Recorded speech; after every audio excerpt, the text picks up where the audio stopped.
তথ্য আর যোগাযোগের প্রযুক্তি মানে আইসিটি নিয়ে আজকের এই আলোচনায় আপনাদের স্বাগত। আমাদের পকেটে যে ছোট্ট একটা যন্ত্র থাকে সেখান থেকে শুরু করে পুরো পৃথিবীকে এক সুতোয় বেঁধে রাখা যে বিশাল নেটওয়ার্ক সবকিছুই কিন্তু এর অংশ। চলুন এই অসাধারণ প্রযুক্তির দুনিয়াটা একটু ঘুরে আসা যাক। আচ্ছা, একটা প্রশ্ন করি, শেষ কখন প্রযুক্তি ব্যবহার করা হয়েছে একটু ভাবা যাক তো। আজ সকালে, নাকি 1 ঘন্টা আগে, কিংবা মাত্র কয়েক মিনিট আগে? উত্তরটা কিন্তু বেশ মজার। সম্ভবত ঠিক এই মুহূর্তে।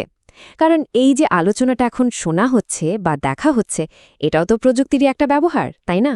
শুধু তাই নয়, এই মুহূর্তে আমাদের হাতে হয়তো স্মার্টফোন আছে, কানে হেডফোন বা সামনে একটা স্ক্রিন। সব কিছুই প্রযুক্তির অংশ। প্রযুক্তি আসলে আমাদের জীবনের সাথে একেবারে জড়িয়ে গেছে। তো আমরা তো সারাক্ষণই এই আইসিটি শব্দটা শুনি, কিন্তু এর আসল মানেটা কি? চলুন ব্যাপারটা একটু সহজ করে বোঝা যাক।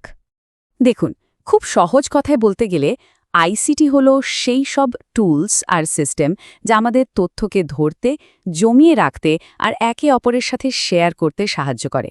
আর এর একটাই মূল উদ্দেশ্য, আমাদের জীবনটাকে আরও আধুনিক, আরও সহজ আর নিরাপদ করে তোলা।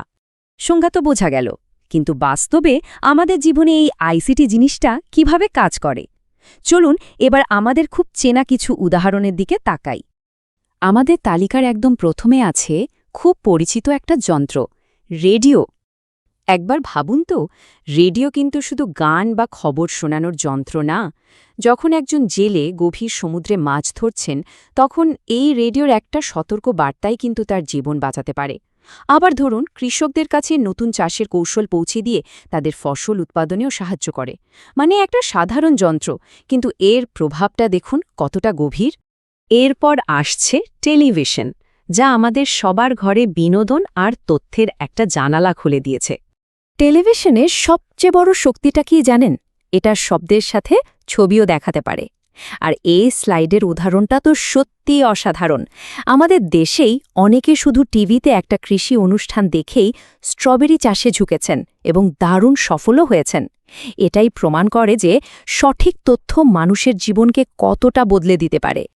আমাদের তালিকার পরের প্রযুক্তিটা হলো মোবাইল ফোন, এমন একটা যন্ত্র যা ছাড়া এখন আমরা একটা দিনও কল্পনা করতে পারি না।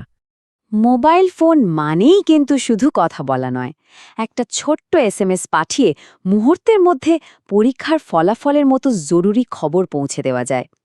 এটা আসলে দূরত্বকে কমিয়ে এনেছে আর আমাদের যোগাযোগকে করেছে আরও অনেক বেশি দ্রুত। আর এখন আমরা কথা বলবো সেই প্রযুক্তি নিয়ে যা গোটা বিশ্বের জ্ঞান ভাণ্ডারকে আমাদের হাতের মুঠো এনে দিয়েছে। হ্যাঁ, কম্পিউটার আর ইন্টারনেট। ইন্টারনেটের কল্যাণে এখন মনে হয় যেন পুরো পৃথিবীর লাইব্রেরিটাই আমাদের জন্য খোলা। যেমন ধরুন, মুক্তিযুদ্ধের মতো একটা গুরুত্বপূর্ণ বিষয়ে প্রবন্ধ লেখার জন্য যত তথ্য দরকার সবকিছু এখন কয়েকটা ক্লিকেই পাওয়া সম্ভব। এটা কিন্তু পড়াশোনার গবেষণার পুরো প্রক্রিয়াটাই বদলে দিয়েছে। তালিকার শেষে এমন একটা প্রযুক্তি আছে যা কোনো তথ্যকে একটা ছোট্ট স্ক্রিন থেকে বের করে এনে অনেকের মাঝে ছড়িয়ে দেয়, আর সেটা হলো মাল্টিমিডিয়া প্রজেক্টর। এটা আসলে সবাইকে একসাথে নিয়ে কোনো কিছু উপভোগ করার একটা দারুণ মাধ্যম। যখন মাঠে গিয়ে খেলা দেখার সুযোগ হয় না, তখন কি হয়? এই প্রজেক্টরের মাধ্যমে বড় একটা পর্দায় সবাই মিলে একসাথে বসে বিশ্বকাপ ক্রিকেট বা ফুটবলের টানটান উত্তেজনা উপভোগ করা যায়। এটা প্রযুক্তির মাধ্যমে মানুষকে একত্রিত করার একটা চমৎকার উদাহরণ, তাই না? আচ্ছা, এই যে এত সব অসাধারণ প্রযুক্তি আমরা এখন ব্যবহার করছি, এগুলো তো আর একদিনে তৈরি হয়নি। এর পেছনে আছে হাজার হাজার বছরের লম্বা আর খুবই আকর্ষণীয় এক ইতিহাস। চলুন সেই গল্পটাই এবার সংক্ষেপে শুনে আসি। ভাবতে কিন্তু অবাক লাগে, একটা সময় ছিল যখন খবর ছড়াতো শুধু মুখে মুখে।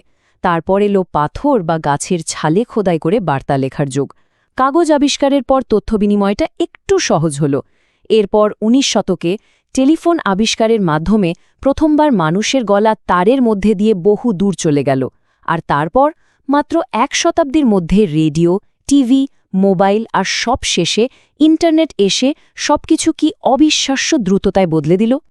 তো এই দীর্ঘ ঐতিহাসিক যাত্রার পর আমরা এখন এমন এক সময়ে এসে দাঁড়িয়েছি যেখানে প্রযুক্তির প্রভাব সব জায়গায়।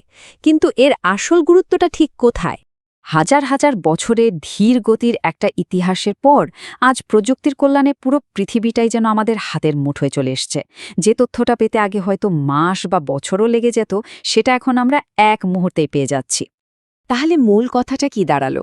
মূল কথাটা হলো, তথ্য ও যোগাযোগ প্রযুক্তি আমাদের জীবনকে আগের থেকে অনেক বেশি সহজ, অনেক আধুনিক এবং অনেক ক্ষেত্রে নিরাপদও করে তুলেছে। সাগরের জেলের জীবন বাঁচানো থেকে শুরু করে একজন শিক্ষার্থীর জ্ঞান অর্জন পর্যন্ত এর প্রভাব আসলে সবখানে। এবার শেষ করার আগে একটা ছোট্ট প্রশ্ন রেখে যাই। চলুন না একটু ভেবে দেখি, আমাদের পরিবারের প্রতিদিন কোন কোন প্রযুক্তি ব্যবহার করা হয়, আর সেগুলো আমাদের জীবনকে ঠিক কিভাবে প্রভাবিত করছে। চারপাশটা একটু খেয়াল করলেই আমরা বুঝতে পারব প্রযুক্তির সাথে আমরা কতটা গভীরভাবে জড়িয়ে আছি।